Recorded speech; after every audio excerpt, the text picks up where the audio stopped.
पाहुयात पुढची बातमी। सरकारी तिजोरीवर दरोडा टाकण्याचा प्रयत्न झाला का असा सवाल आम्ही उपस्थित करतोय, कारण पीडब्ल्यूडीतील उच्च पदस्थांनी कोट्यवधींचा घोटाळा केल्याचं बोललं जातंय। राज्य मंत्रिमंडळाची परवानगी न घेताच वसुली करण्यात आली आहे। 4 वर्षात तब्बल 12.5 कोटी अधिकाऱ्यांनी हे वाटून घेतल्याचं देखील कळतंय। नागपूर महालेखाकार कार्यालयानं आक्षेप नोंदवलाय, तर राज्य मंत्रिमंडळ आणि राज्यपालांची संमती न घेताच परस्पर शासन निर्णय काढून पीडब्ल्यूडीनं यावेळेस बेकायदेशीर वसुली सुरू केली आहे। यात अनेक उच्च पदस्थांचा समावेश असल्यानं खळबळ उडाली आहे। 4 वर्षात पीडब्ल्यूडीच्या अधिकाऱ्यांनी तब्बल 12.5 कोटी रुपये आपापसात वाटूनही घेतले। नागपूर महालेखाकार कार्यालयानं ही बाब कायदेशीर असल्याचं म्हणत यावेळेस गंभीर आक्षेपही नोंदवलाय। या संदर्भात अधिक माहिती जाणून घेऊयात। संजय तिवारी आमचे प्रतिनिधी आपल्यासोबत फोन लाईनवरून आहेत।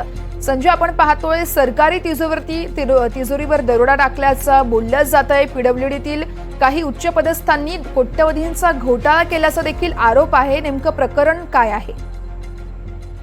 अगदी बरोबर वर्ष, आपण जसं सांगितलं की शासकीय तिजोरीवरती दरोडा टाकण्याचाच हा प्रकार आहे आणि प्रचंड धक्कादायक म्हणा किंवा संतापजनक म्हणा अशाच पद्धतीचा हा प्रकार आहे।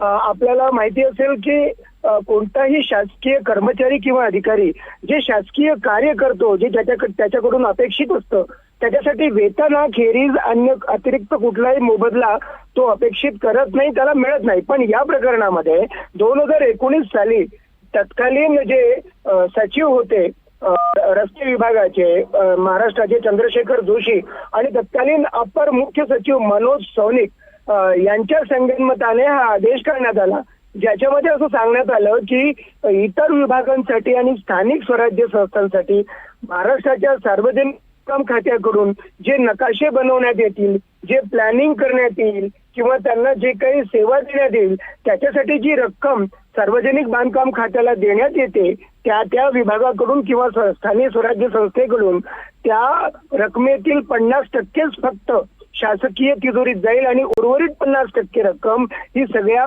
वरिष्ठ जे अधिकारी आहेत, अभियंते आहेत, त्यांच्यामध्ये वाटून दिली जाईल, असं सरळ आदेश 2019 साली काढण्यात आला होता।